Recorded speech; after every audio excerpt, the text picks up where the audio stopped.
I walked through a season of doubt, about 18 months, where it got pretty dark, where I was really afraid of death, and I wasn't sure God existed. It felt like I was free falling, and I didn't know how or when it would end. And faith is such a funny thing because I know a lot about it. I went to seminary, like I studied faith, and I couldn't muster it. I knew what was happening in a way. I knew I was losing my faith, and I couldn't figure out how to go get it. I wanted to have it. I didn't want to lose it, but I couldn't get it. Man, I hated it. I hated it. I hated going to sleep and wondering if God was real. I hated it. I will never take it for granted again, because I tasted the darkness of it. Closing your eyes and there's no God. I hated it. I didn't want it. I wanted my faith back, robustly back. And I didn't let people in.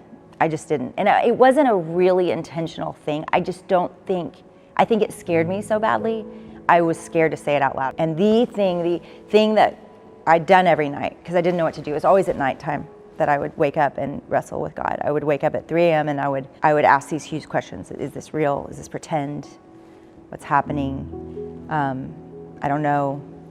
And I would just spin around it for hours. And the only thing that would help was Psalm 139. And I'd memorized a lot of it, and I would just say it over and over in my head. And if I go down to the pit, because I was afraid, what it produced in me was a big fear of death. And so I would just be so afraid of death. I couldn't watch movies. I mean, it really was paralyzing to me in that season. And that verse of, if I go down to Sheol, if I go down to the depths, you are there. And so I just believed. I was like, if I die in the darkness, even with these doubts, like, you are there. And we're in Uganda with these people, these incredible leaders that love God. And they begin to just say the verses that I had been hanging on to. And I mean, I am weeping. I am just weeping. And what God did in that moment was there was this sense of, wow, you are in the jungles of Uganda. Like, we had taken a prop plane. I mean, I don't even know where on the planet Earth we were with these pastors and leaders. And yet those verses had transcended time and generations and made it to them. He's just the same. Like, he's the same to them. They're afraid of death, and this has comforted them. I mean, it just felt like, gosh, the body of Christ is together. We're together on this journey of just figuring it out and trusting God. I really believe faith is supposed to be shared. Like, we're supposed to hold each other up, because there are times that we need other people to believe God for us. And my favorite book outside of the Bible is Pilgrim's Progress, and it is my favorite book, and I talk about it way too much. But it is because he's such a disaster. I mean, everything, he's such a disaster. It's like falling in a pit, in the mud, in the castle, gets locked up, has a key the whole time, stuck there forever. Like, everything he did, it was just a disaster.